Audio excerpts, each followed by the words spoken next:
السلام علیکم ورحمۃ اللہ نحمدہ ونصلی علی رسولہ الکریم اما بعد اعوذ باللہ من الشیطان الرجیم ان المنافقین فی الدرک الاسفل من النار۔ اللہ سبحانہ و تعالیٰ نے ارشاد فرمایا ہے قرآن مجید میں کہ جو منافق ہیں وہ دوزخ کے سب سے نچلے درجے میں ہیں۔ تو جاننا چاہیے کہ نفاق دو طرح کا ہوتا ہے۔ ایک نفاق وہ ہے جو اعتقادی نفاق ہے اور ایک نفاق وہ ہے جو عملی نفاق ہے۔ رسول اللہ صلی اللہ علیہ وسلم کے زمانے میں جو منافق تھے وہ اعتقادی منافق تھے، یعنی وہ اصل میں کافر ہی تھے، بلکہ کافروں سے بدتر تھے، دعویٰ ایمان کا کرتے تھے۔ اس لیے اللہ سبحانہ و تعالیٰ نے ان کے بارے میں یہ ارشاد فرمایا کہ وہ دوزخ کے سب سے نچلے درجے میں ہیں۔ اور نفاق کی جو دوسری قسم ہے وہ عملی نفاق ہے کہ کوئی بھی شخص خواہ وہ مسلمان ہے اس کے اندر بعض سستیاں ایسی ہو سکتی ہیں جو نفاق والی نفاق جس کو نفاق کہا جا سکتا ہے۔ نماز میں سستی ہو رہی ہے، روزے میں سستی ہو رہی ہے، خیر کے کاموں میں سستی ہو رہی ہے۔ تو اسی لیے حدیث میں آتا ہے، فرمایا رسول کریم صلی اللہ علیہ وسلم نے 4 خصلتیں ایسی ہیں جس بندے کے اندر وہ موجود ہوں گی وہ پکا خالص منافق ہے، یعنی عملی منافق ہے۔ اور جس شخص میں ان 4 میں سے کوئی ایک موجود ہو یا 2 موجود ہوں تو اس کے اندر نفاق موجود ہے، منافقت موجود ہے، جب تک کہ وہ اس کو چھوڑ نہ دے۔ تو 4 خصلتیں جس کے اندر چاروں موجود ہوں وہ خالص منافق ہے عملی اعتبار سے، اور جس کے اندر کوئی ایک موجود ہو ان 4 میں سے اس کے اندر منافقت موجود ہے، جب تک کہ وہ اس کو چھوڑ نہ دے وہ نفاق سے پاک صاف نہیں ہوگا۔ سب سے پہلی جو خصلت ہے وہ یہ ہے اذا اؤتمن خان، جب اسے امین بنایا جائے تو امانت کے اندر خیانت کرتا ہے۔ امانت میں خیانت 2 طرح کی ہوتی ہے۔ ایک تو یہ ہے کہ کسی کے پاس مال رکھوا دیا یا کوئی سامان رکھوا دیا، تو جس بندے کو امین بنایا گیا ہے، امانت دار بنایا گیا ہے، وہ مال کو ہڑپ کر جائے، کھا جائے، کمی بیشی کر دے، ہیر پھیر کر دے، واپس نہ کرے، تو یہ مال کے اندر خیانت ہے۔ اور یہ ایسی خطرناک خیانت ہے کہ اللہ ہمیں محفوظ فرمائے کہ بڑا مشکل کام ہے انسان کا بچنا۔ آپ اندازہ کریں کہ ہم لوگ اس دور میں موجود ہیں، ہم اپنے پیغمبر سے کتنی محبت کرتے ہیں۔ ہمارا دل چاہتا ہے کہ ہم اپنے پیغمبر کے دور میں ہوتے یا وہ ہمارے سامنے ہوں، ہم ان کی ہر بات مانیں، ہم ان پہ جانیں قربان کریں، ان پہ مال قربان کریں، ان کی خدمت کریں، ان کا دیدار کریں۔ لیکن جو اس دور میں لوگ تھے وہ کتنے خوش نصیب تھے۔ رسول اکرم صلی اللہ علیہ وسلم کو ایک صحابی نے ایک خادم تحفے میں دے دیا، اس کا نام حدیث میں لکھا ہے مدعم، آپ کی خدمت کرتا تھا۔ ایک سفر میں واپسی پہ وہ آپ صلی اللہ علیہ وسلم کہ اونٹ سے یا گھوڑے سے سامان اتارا تھا۔ گھوڑے یہ اونٹ سے جیسے پالان ہوتا ہے اونٹ کے اوپر، کجاوا جس کو کہتے ہیں، وہ اتار رہا تھا نیچے، تو ایک نامعلوم سمت سے تیر آیا، اس کی گردن میں لگا، پیوست ہو گیا، وہ وہیں پہ اس کی روح قبض ہو گئی۔ صحابہ پکار اٹھے شہادت مبارک، لیکن رسول اللہ صلی اللہ علیہ وسلم نے کیا ارشاد فرمایا؟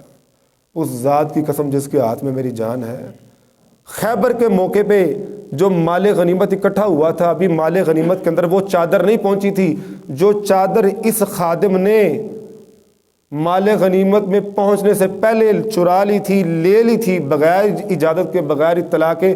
میں دیکھ رہا ہوں کہ وہ چادر جو ہے اس کے اوپر آگ کی چادر بن کے لپٹی ہوئی ہے۔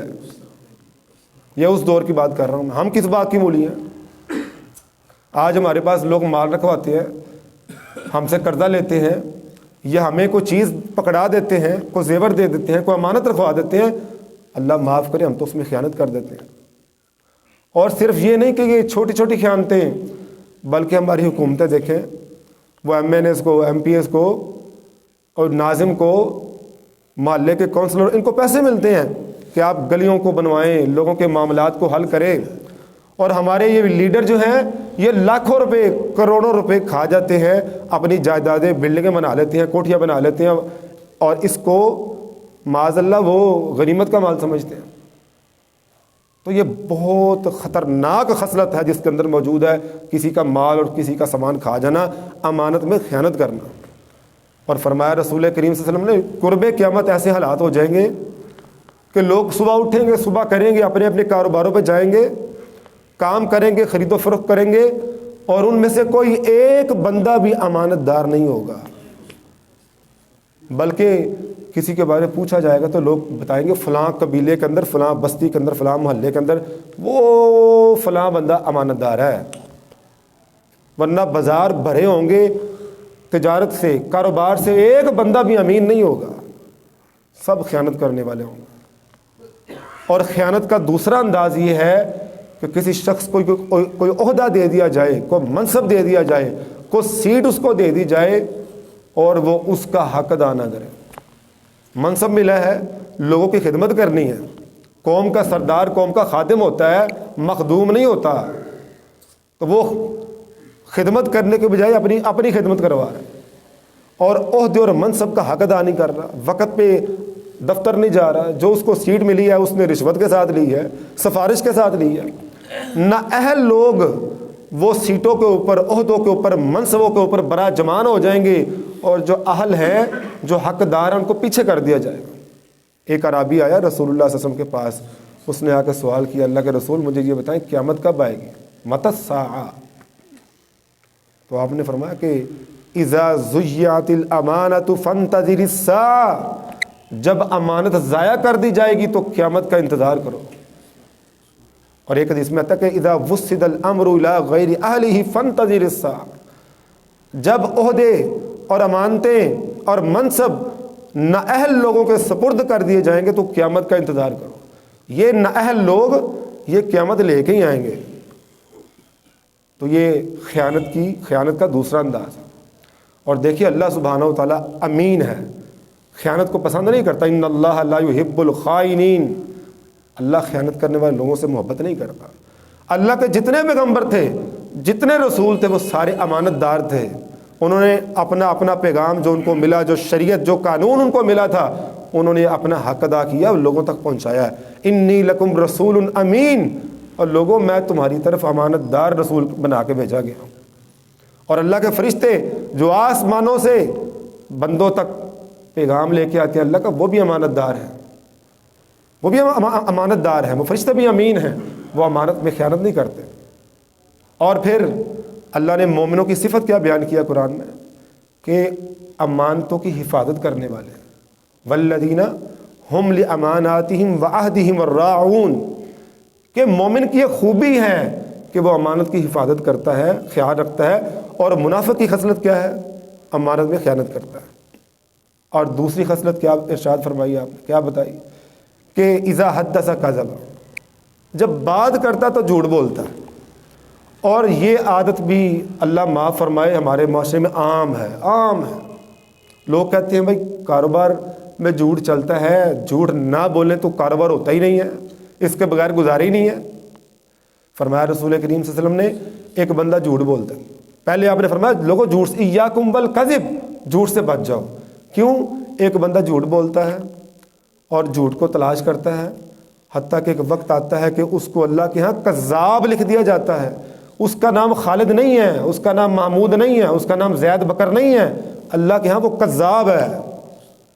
اور ایک بندہ سچ بولتا ہے، سچ کو تلاش کرتا ہے، تو ایک وقت آتا ہے کہ سچ بولنے کی وجہ سے، سچ کی تلاش کی وجہ سے اللہ اس کو صدیق لکھ دیتا ہے۔ اور ہماری زندگی عجیب ہو گئی ہوئی ہے آج، جس مرضی بندے کو پوچھ لیں وہ ٹینشن میں ہے، پریشانی میں ہے۔ کسی کو کاروبار کی ٹینشن ہے، کسی کو گھر کی ٹینشن ہے، کسی کو بیوی کی ٹینشن ہے، کسی کو بچے کی ٹینشن ہے، کسی کو بیماری لگ گئی ہے اس کی ٹینشن ہے، محلوں کے اندر ٹینشنیں، ملک کے اندر ٹینشنیں، دنیا کے اندر پریشانیاں، کوئی جگہ بچی نہیں جو امن اور سکون کی جگہ۔ وجہ کیا ہے؟ وجہ یہ ہے کہ ہم جھوٹ بولتے ہیں۔ اور اللہ سبحانہ و تعالیٰ نے 14 صدیہ قبل جب قرآن نازل کیا تھا تو اس میں ایک بات ارشاد فرمائی تھی، یا ایھا الذین آمنوا اتقوا اللہ وقولوا قولا سدیدا، اے ایمان والو اللہ سے ڈرو اور سچی سیدھی بات کرو۔ سدید اس تیر کو کہا جاتا ہے جو نشانے پہ لگتا ہے، وہ گولی جو صرف جو اپنے ہدف اور ٹارگٹ پہ جا کے لگتی ہے۔ اتنی سیدھی بات کرو جو بالکل کھری بات ہو، جھوٹ نہ بولو۔ اس کا آپ کو فائدہ کیا ہوگا؟ یصلح لکم اعمالکم، یہ جتنے آپ کے کام بگڑے ہوئے ہیں نا اللہ سارے سنوار دے گا۔ ویغفر لکم ذنوبکم، اور صرف آپ کے بگڑے کام ہی نہیں سنوریں گے، پریشانیاں ٹینشنیں ختم نہیں ہوگی، بلکہ اللہ آپ کے گناہوں کو بھی معاف کر دے۔ تو آج ہماری حالت یہ ہے کہ جھوٹ بولتے ہیں صبح شام جھوٹ، حتیٰ کہ ہم لوگ جو پڑھنے پڑھانے والے ہیں ہماری حالت یہ ہے، اسکولوں کالجوں کے اندر چھوٹا بچہ وہ جھوٹی کہانیاں جھوٹی کتابیں، وہ جھوٹی کہانیوں سے کتابیں بھری ہوئی ہیں، وہ ہم پڑھتے بھی ہیں پڑھاتے بھی ہیں، اس کو یاد کرتے ہیں، اس کے امتحان دیتے ہیں، اس پہ ڈگریاں لیتے ہیں اور اس پہ نوکریاں کرتے ہیں۔ ساری زندگی تو ہماری جھوٹ میں گزر جاتی ہے، بازاروں میں گلیوں میں جھوٹ، گھروں میں جھوٹ، ہر طرف جھوٹ ہی جھوٹ ہے، تو گھروں میں ٹینشنیں کیوں نہیں آئیں گی؟ اعمال ہمارے کیسے درست ہوں گے؟ گناہ ہمارے کیسے معاف ہوں گے؟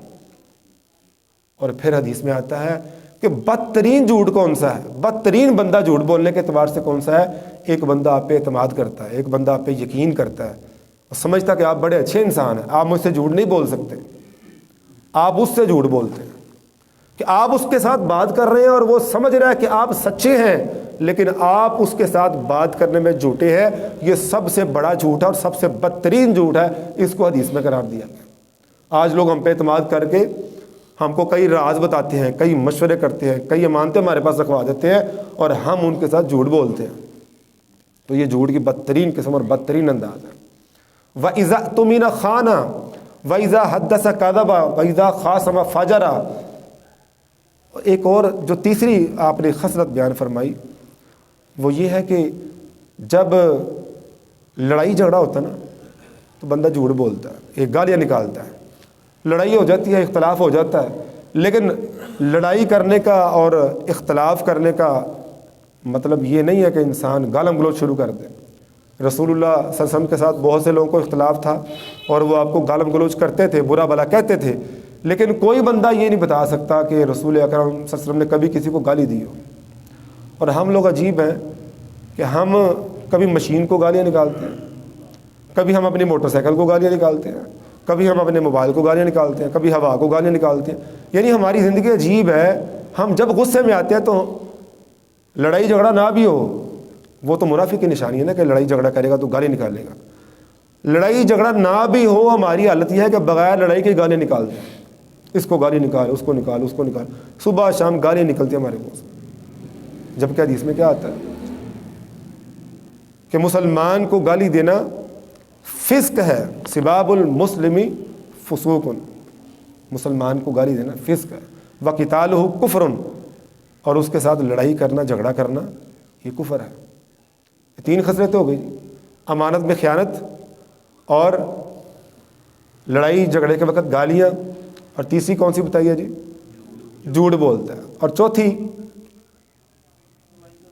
وَإِذَا وَعَدَ أَخْلَفَ، کہ جب وعدہ کرتا ہے وعدہ خلافی کرتا ہے۔ اور یہ خصلت بھی ہمارے یہاں معاشرے میں عام موجود ہے، حالانکہ یہ ایسی خطرناک بات ہے کہ اللہ قرآن مجید میں یہ ارشاد فرماتے ہیں کہ اوفوا بالعہد ان العہد کان مسئولا، اور جب کسی کے ساتھ وعدہ کرتے ہو تو وعدہ پورا کرو، کیونکہ وعدہ ایک ایسی چیز ہے کہ کل قیامت کو اللہ نے اس کا سوال کرنا ہے۔ ہم اپنے بچوں کے ساتھ وعدہ کر رہے ہیں، اپنی بیویوں کے ساتھ وعدہ کر رہے ہیں، اپنے خاوند کے ساتھ وعدہ کر رہے ہیں، اپنے دوستوں کے ساتھ وعدہ کر رہے ہیں، کاروباری لوگوں کے ساتھ معاہدہ کر رہے ہیں، ہم دوسری قوموں کے ساتھ، کافر قوموں کے ساتھ، مسلمان قوموں کے ساتھ معاہدے کر رہے ہیں، بھائی پورا کس نے کرنا ہے؟ اللہ تو ہمیں یہ سکھاتا ہے کہ اگر تم نے کافروں کے ساتھ بھی معاہدہ کیا تو اس کو پورا کرنا ہے۔ تو اس کو لوگ بڑی معمولی حیثیت دیتے ہیں کہ میں نے وعدہ کیا، جب چاہا وعدہ توڑ دیا، تو یہ کوئی معمولی بات نہیں ہے۔ تو منافق کی یہ خصلت ہے اور اس کی یہ نشانی ہے کہ جب بھی وعدہ کرتا ہے جناب وعدہ خلافی کرتا ہے، وعدہ توڑتا ہے، سارے لوگ اس سے تنگ ہو جاتے ہیں اور اس کے اخلاق اور کردار پہ سوال اٹھاتے ہیں، بھائی اس بندے کے ساتھ سودا نہیں کرنا، اس بندے کے ساتھ کوئی معاملہ نہیں کرنا، بڑا جھوٹا بندہ ہے، جب بھی وعدہ کرتا ہے وعدہ خلافی کرتا ہے، اور مسلمان کی شان کے خلاف ہے کہ وہ وعدہ خلافی کرے۔ اس لیے اللہ نے باقاعدہ قرآن میں حکم دیا کہ وعدہ پورا کرو، وعدہ کرنا ہے تو، کیونکہ وعدے کے متعلق کل قیامت کو سوال ہوگا۔ تو یہ 4 خصلتیں ہیں۔ جس بندے کے اندر یہ بری خصلتیں موجود ہیں پکا منافق ہے، اور جس کے اندر ان میں سے کوئی ایک موجود ہے اس کے اندر منافقت موجود ہے، جب تک کہ وہ اس کو چھوڑ نہ دے۔ اللہ سبحانہ و تعالیٰ سے دعا ہے اللہ ہمیں ان 4 بری خصلتوں سے محفوظ فرمائے۔ وما علی الا البلاغ المبین۔ سبحانک اللہم و بحمدک، اشہد ان لا الہ الا انت، استغفرک و اتوب الیک۔